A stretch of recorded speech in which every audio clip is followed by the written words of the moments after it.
c'est Pêche. Et aujourd'hui, je te retrouve pour parler du doute. Alors c'est un sujet que j'ai abordé sur Instagram il n'y a pas très longtemps et vous avez été des dizaines et des dizaines à me répondre, à vouloir échanger là-dessus. Et du coup, je me suis dit que ce serait peut-être intéressant de vous faire une vidéo à ce sujet, au sujet du doute, cette chose qui à la fois est hyper commun, qui nous touche tous et qui en même temps nous laisse dans une profonde solitude et qui nous donne la sensation parfois d'être tout seul à ressentir ça, à penser ceci ou à penser cela, alors qu'en réalité, c'est tout à fait normal de douter. Et on va voir dans cette vidéo que ça a des très bons côtés de douter, que ça nous apporte plein de belles choses et que ça nous permet aussi de grandir, d'évoluer. Et en même temps, douter, ça a aussi un aspect très négatif, ça a une certaine noirceur, ça peut nous empêcher de faire certaines choses. Et du coup, on va voir à la fin qu'il y a des solutions pour réussir à trouver un juste équilibre entre un doute qui nous permet de grandir, qui nous permet de nous remettre en question, et en même temps éviter que le doute nous empêche d'agir et nous fasse être bloqués totalement dans nos prises de décision et dans nos projets. Donc voilà. Alors je voulais tout d'abord te dire et te rassurer en t'expliquant qu'en fait le douter c'est tout à fait normal et qu'on le ressent tous, que ce soit quand tu es au travail, dans ta manière d'agir, ta manière d'être, les procédures à mener, toutes les missions que tu dois faire, est-ce que tu le fais correctement, est-ce que ton chef ou ta chef va être content de ton travail, etc. Ou ça peut être aussi dans nos relations, qu'est-ce que bidule pense de ceci ou qu'est-ce que machin pense de cela. Et ces questionnements-là d'ailleurs, ils sont pas forcément très utiles et ils risquent plus de te desservir qu'autre chose, parce que se demander ce que bidule ou machin va penser de toi, c'est pas très important en vérité. L'essentiel, ça reste que toi, tu sois bien dans tes bottes et que tu sois heureux avec ce que tu fais et que tu sois sur ton bon chemin. Donc déjà ça, ce genre de doute, il va falloir vraiment travailler dessus. Par contre, des doutes qui sont liés aussi, par exemple, à ta vie privée, comme des doutes dans ton couple, est-ce que tu ressens toujours la même chose? Est-ce que l'autre personne avec qui tu es, ton conjoint ou ta conjointe, a toujours ce même amour pour toi? C'est des doutes normaux et c'est essentiel de les avoir parce que ça te permet aussi toi, d'être certain de tes sentiments et de savoir si tu as toujours envie d'être avec cette personne ou non. Tu peux aussi ressentir des doutes vis-à-vis de l'éducation de tes enfants, par exemple. Est-ce que je suis une bonne maman? Est-ce que je suis un bon papa? Est-ce que je leur enseigne les choses de la vie de la bonne manière? Et à ça, je pense qu'il n'y a pas de vraie solution. C'est à chacun de faire ses choix, de faire ses expériences. Et tu ne dois pas culpabiliser quand tu fais parfois des erreurs, et on les fait tous. Et douter, ça permet justement, on le verra par ailleurs, de se remettre en question et de peut-être faire différemment la prochaine fois. Mais là, dans tous les cas, peut-être qu'à un moment T, tu as fait comme ceci et puis douter te permet de prendre du recul et de te dire la prochaine fois, je vais essayer de faire différemment. Et puis douter, ça nous arrive aussi quand on est auto-entrepreneur ou quand on a une marque ou une petite entreprise, quand on est thérapeute. Alors je ne sais pas si c'est ton cas. Moi, je sais que les plus gros doutes de ma vie et là où j'ai vraiment du mal à vraiment prendre des décisions, c'est ceux qui sont liés à mon entreprise. C'est ceux c'est là où je me demande, qu'est-ce que j'ai envie de créer comme contenu, qu'est-ce qui me ressemble, en quoi j'ai envie d'aider les personnes, qui j'ai envie d'aider, comment j'ai envie de vous aider. Là, en ce moment, par exemple, je développe pas mal d'offres pour les entrepreneurs, pour vous aider à avoir une communication authentique, efficace et durable, tout en restant optimiste et positif dans votre entreprise. Donc là, c'est ce que je développe en ce moment. J'ai des offres sur Instagram, par exemple. J'ai des offres assez globales pour avoir une communication générale sur le web, pour avoir, par exemple, un blog, un site internet qui fonctionne, pour avoir plus d'abonnés sur Instagram, pour avoir une newsletter vraiment intéressante qui amène aussi de nouveaux clients ou des partenariats. Donc ça, c'est ce que j'ai développé en ce moment. Mais il y a quelques semaines encore, j'avais plein d'autres idées. Et dans quelques mois, j'aurai peut-être d'autres doutes et d'autres envies. Donc vraiment, le doute, c'est quelque chose de constant dans notre vie d'entrepreneur et je pense que tu le vis aussi, que tu connais tout ça si tu es aussi à ton compte. Donc voilà, tout ça pour te dire que le doute, c'est tout à fait normal, que tu n'as pas à te sentir tout seul, que tous ces questionnements incessants dans ta tête, tout le monde les partage en fait. Et c'est simplement qu'on a tendance à pas les partager entre nous. Il y a des points communs dans la vie comme ça. Que ce soit de la peur, du doute, de la tristesse, de la colère, ce sont des choses que l'on ressent tous et qu'en même temps, on se dit mais je suis bizarre, je suis la seule à être comme ça. Et par exemple, je parlais à une coachée il y a quelques minutes et qui me disait en fait moi j'ai plein d'envies, je doute de tout, j'ai envie de faire tout plein de choses et en fait je suis bloquée et j'ai l'impression d'être toute seule. Alors que non, pas du tout. Moi-même je ressens ça et je suis sûre que toi derrière ta caméra, tu ressens aussi peut-être ça. Et en fait, c'est important pour réussir à gérer ces doutes. Je vais passer à la deuxième partie de cette vidéo du coup en vous partageant pourquoi douter c'est important. C'est important de les partager. C'est important en fait pour pouvoir se remettre en question, pour avoir un nouveau point de vue sur la vie, pour pouvoir évoluer aussi parce que douter ça nous permet de ne pas être tout le temps sur un même chemin qui est peut-être le mauvais chemin. Ça nous permet de ne pas être à 300 km/h sur une autoroute qui nous emmène dans le sens contraire où en réalité on aimerait aller. Du coup douter ça nous permet aussi de nous arrêter, de nous poser, de regarder là où on est et de se demander est-ce que je suis vraiment au bon endroit? Est-ce que je vais dans la direction qui est la bonne pour moi? Est-ce que je suis en accord avec mes valeurs? Est-ce que je suis en train de créer des choses qui comptent pour moi? Est-ce que je prends du temps pour ma famille par exemple si c'est ça qui compte pour moi? Est-ce que j'ai assez de liberté si c'est la liberté qui est importante dans ma vie? Ou est-ce que j'ai l'impression d'être enfermée dans quelque chose qui ne me ressemble absolument pas et où je ne prends même pas le temps de me demander si ça me ressemble?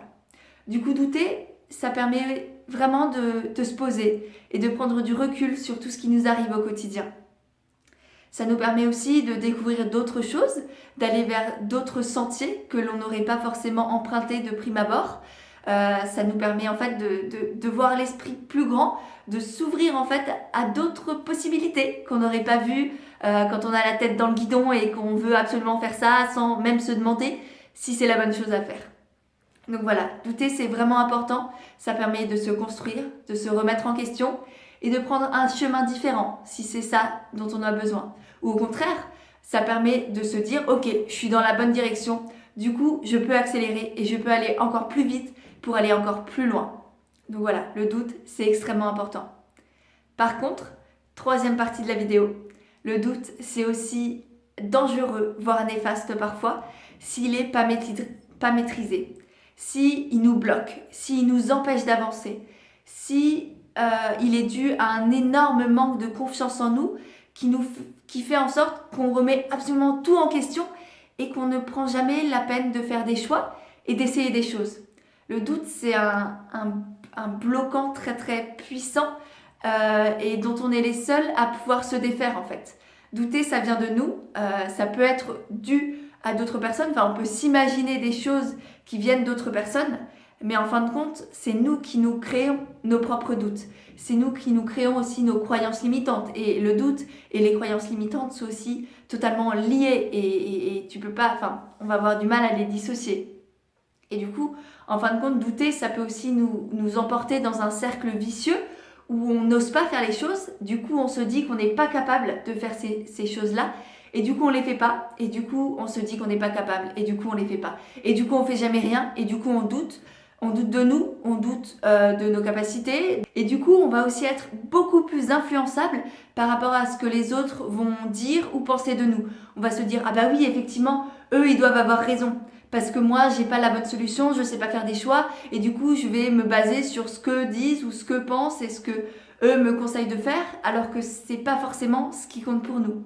Et c'est hyper important de réussir à prendre du recul aussi sur ce que les autres disent et pensent à notre sujet. De pas forcément douter de tout et de prendre conscience de nos capacités, qu'il y a plein de choses qui sont en nous et qu'on peut apporter aussi au monde. Tu as sûrement fait de belles études, tu as sûrement plein de connaissances que les autres n'ont pas.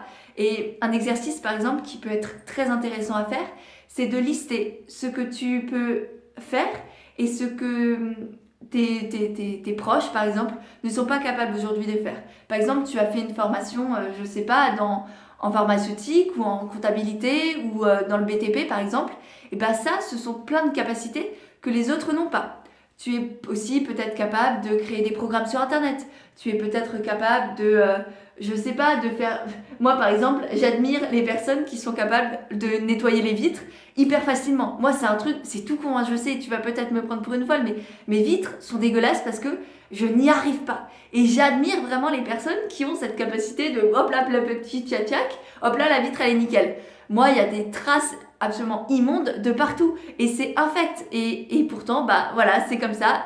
Je doute de mes capacités, alors j'essaye de travailler dessus, mais c'est pas folichon. Donc vraiment, le fait de lister ce qui te distingue des autres et toutes ces belles capacités que tu as en toi, ça va être vraiment très important. D'une part pour gagner confiance en toi et pour peut-être aussi arrêter de douter de toi en permanence. Parce que vraiment, c'est pas possible, c'est pas sain, c'est pas bon, c'est embêtant pour toi, c'est embêtant pour les autres, pour ton futur et sûrement pour ton passé, mais ça, on va pas le changer. Donc bon, on va se concentrer sur le présent et le futur. Donc c'est vraiment le moment maintenant, c'est le premier moment où tu vas pouvoir changer ce cercle vicieux et faire en sorte de créer un cercle vertueux. Et là du coup je te propose de passer à la 4e partie de cette vidéo qui est comment trouver l'équilibre entre le fait de foncer tête baissée et de ne jamais douter et le fait d'être dans ce cercle vicieux et de douter de tout et du coup d'être bloqué, de jamais réussir à prendre des décisions. Le premier conseil que je peux te donner, c'est d'en parler. En parler autour de toi. Partager tes doutes. Tous ceux qu'on a dit en première partie de cette vidéo, que ce soit des doutes dans ton couple, dans l'éducation de tes enfants, au travail, dans ton entreprise, vraiment parle-en, c'est extrêmement important et c'est là où tu vas te rendre compte qu'en fait tu n'es absolument pas tout seul et tu vas te rendre compte que peut-être les autres ont trouvé des solutions qui pourraient t'aider toi aussi ou simplement que ensemble vous allez pouvoir échanger là-dessus et essayer de trouver des solutions qui vous conviennent à chacun d'entre vous. Le deuxième grand conseil que je peux te donner, c'est de fêter toutes les victoires. Que à chaque décision que tu prends et qui t'amène à ton but, même si c'est un petit but, ça peut être par exemple si tu es en train de créer ton entreprise, ça peut être avoir créé ta page Facebook ou ton compte Instagram. C'est une petite victoire, mais pourtant c'est important de la fêter parce que peut-être qu'au préalable, tu doutais de toi. Tu savais pas forcément comment ça fonctionnait, tu savais pas si tu allais réussir à mettre la bonne photo au bon endroit, si tu allais faire la biographie correctement, etc. Et en fin de compte, tu as réussi. C'est bon, tu l'as fait et du coup, tu peux te dire ouais, ça servait à rien de douter pendant des années et des années. L'idée, c'est au bout d'un moment, il faut passer à l'action et c'est la seule manière d'arrêter de douter. Du coup, de fêter ces petites victoires, de fêter ces passages à l'action, c'est vraiment important parce que du coup, tu vas associer dans ton cerveau le fait de passer à l'action avec des moments de plaisir. Ça peut être, tu vas t'acheter une petite pâtisserie, ça va être un thé devant une série, ça va être une balade à vélo avec ta famille, je sais pas. Trouve-toi un petit cadeau à te faire, ça peut être t'acheter une plante aussi, pourquoi pas. Un petit cadeau, comme ça tu associes le fait d'arrêter de douter, de passer à l'action avec un moment de bonheur. Et ça, dans ton cerveau, c'est ultra puissant parce que ça va créer des connexions neuronales entre ces deux situations qui vont te donner envie par la suite de passer de plus en plus à l'action. Ensuite, ça va être aussi si tu doutes entre plein de projets différents, que tu sais pas trop par quoi commencer, que tu as plein d'envies, mais qu'en même temps, tu sais pas trop si tu vas arriver à faire toutes ces choses. Ça va être de prioriser et du coup, tu sélectionnes toutes ces idées, tu les listes et tu leur donnes un ordre. Tu dis, ok, ça c'est la première chose que j'ai envie d'essayer. Tu sais pas pour l'instant si ça va marcher ou pas et c'est pas ça qui compte. Tu te dis, c'est la première chose que j'ai envie de faire concrètement aujourd'hui. Ensuite, la deuxième étape, ça va être de diviser cette première chose en petites étapes justement, en petites étapes, en petits pas que tu vas pouvoir faire facilement. Par exemple, tout à l'heure, on parlait de créer ton entreprise. Et bien la première petite étape dont on a parlé, c'est créer ton compte Instagram. Ensuite, une fois que tu l'as créé, ça va être de te renseigner à comment faire une bonne biographie par exemple. Comment faire un feed harmonieux. Comment faire en sorte d'attirer aussi des personnes qui peuvent être intéressées par ce que tu proposes. Que tu sois sophrologue, prof de yoga, que tu construises... que tu sois architecte d'intérieur, que tu sois, maçon même, une page Instagram, ça peut être intéressant. Et donc, te renseigner au fur et à mesure, qu'est-ce que tu dois faire, quels sont les petits pas que tu peux mettre en place au fur et à mesure, quitte à te faire aider. Moi, par exemple, j'aide les petits entrepreneurs à se faire connaître de manière authentique et efficace. Mais ça peut être prendre un comptable si tu as envie de créer ton entreprise mais que tu n'es pas très doué en comptabilité. Et ben c'est essayer de te renseigner sur comment faire une bonne comptabilité. Ça peut être un graphiste si tu as aujourd'hui besoin d'un bon logo et que tu ne sais pas du tout comment t'y prendre. Voilà, te faire aider, de ne pas rester bloqué et de t'entourer aussi, c'est extrêmement important. Quand tu doutes comme ça, on en parlait avant, échanger avec les personnes qui sont proches de toi et qui comprennent aussi, je l'ai pas spécifié du coup je le rajoute maintenant, des personnes qui comprennent ta situation. Par exemple, si je parle à mon père de ma situation d'entrepreneur, il va absolument pas comprendre et il va rajouter des doutes à mes doutes. Du coup, ça va pas du tout m'aider. Par contre, si je parle de mes doutes à des amis entrepreneurs ou à mon coach ou aux personnes qui sont avec moi au coworking, bah là, ce sont des personnes qui vont pouvoir comprendre ma situation et qui vont pouvoir m'aider, soit me donner d'autres conseils, soit m'aiguiller vers d'autres personnes qui pourraient m'entourer et m'accompagner là-dedans. Donc c'est vraiment très important de ne pas rester seul dans ces moments de doute et de questionnement. Et le dernier conseil que j'ai pour toi, c'est d'essayer de penser au pire et de te dire, effectivement, quel est le pire dans cette situation. Par exemple, si tu veux créer ton entreprise et que ta première étape, c'est de créer ton compte Instagram, le pire qui peut t'arriver, c'est de pas réussir à comprendre comment ça fonctionne. Et une fois que tu as ciblé le pire qui peut t'arriver, ça va être de dire quelle solution existe face à ça. Si le pire arrive, qu'est-ce que je peux faire pour le contrer? Qu'est-ce que je peux faire pour y arriver quand même? Et là, par exemple, pour le compte Instagram, ça va être de te tourner vers quelqu'un qui s'y connaît en Instagram et qui va pouvoir t'aider. Si par exemple, tu es timide et tu as peur de la réaction des gens si tu demandes l'heure à quelqu'un ou si tu souris à un inconnu dans la rue, tu te demander quel est le pire qui peut arriver. Là, le pire dans ces cas-là, ça va être soit qu'on ne te réponde pas, soit qu'on te regarde bizarrement et que la personne passe son chemin. Et franchement, est-ce que c'est grave? Non, objectivement, non, je ne crois pas. Et d'autre part, qu'est-ce que tu peux faire dans ce cas-là? Passer toi aussi ton chemin, te remettre de cette... Bon, tu peux te dire, ok, c'est humiliant. Et encore, je pense qu'il n'y a personne qui aura capté que la personne ne t'a pas répondu, par exemple. Franchement, on est tous dans notre petite bulle et les gens autour de toi, en vrai, et désolé, mais ils en ont rien à secouer que toi, tu aies demandé l'heure à quelqu'un dans la rue et que cette personne ne t'ait pas répondu. Donc vraiment, il faut aussi apprendre à dédramatiser les conséquences de nos actes et de ce qu'on a envie de faire et prendre conscience qu'en fait, le pire qui puisse arriver, c'est si on ne fait rien et qu'on reste, par exemple, qu'on loupe un rendez-vous si on ne demande pas l'heure à quelqu'un dans la rue. Il vaut mieux prendre son courage à deux mains et demander l'heure, quitte à avoir un refus et demander l'heure au passant suivant qui sûrement nous donnera l'heure cette fois-ci, plutôt que d'arriver à un rendez-vous hyper important en retard parce qu'on n'a pas osé demander l'heure à telle ou telle personne dans la rue. Donc voilà, prendre aussi du recul sur les conséquences de tous ces doutes-là qui nous empêchent d'avancer pour rien du tout en fin de compte. Donc voilà, j'ai fini mon petit blabla sur le doute. J'espère vraiment que cette vidéo t'aura aidé. N'hésite pas à me dire en barre d'infos, en commentaire, pourquoi toi tu doutes, est-ce que tu doutes souvent et est-ce que ces petits conseils vont pouvoir t'aider, lesquels tu as envie de mettre en place aujourd'hui. Sur ce, moi je te dis à très très vite sur Instagram, même carrément à tout de suite sur Instagram parce que j'y passe ma vie et des petites réflexions comme ça, j'en fais absolument tout le temps. Donc si ça t'a plu, n'hésite pas à me rejoindre. Je t'invite aussi à me suivre sur YouTube, à me rejoindre sur le blog. Je te mettrai tous les liens en barre d'informations. Et sur ce, je te fais des bisous et je te dis à très bientôt. Bye!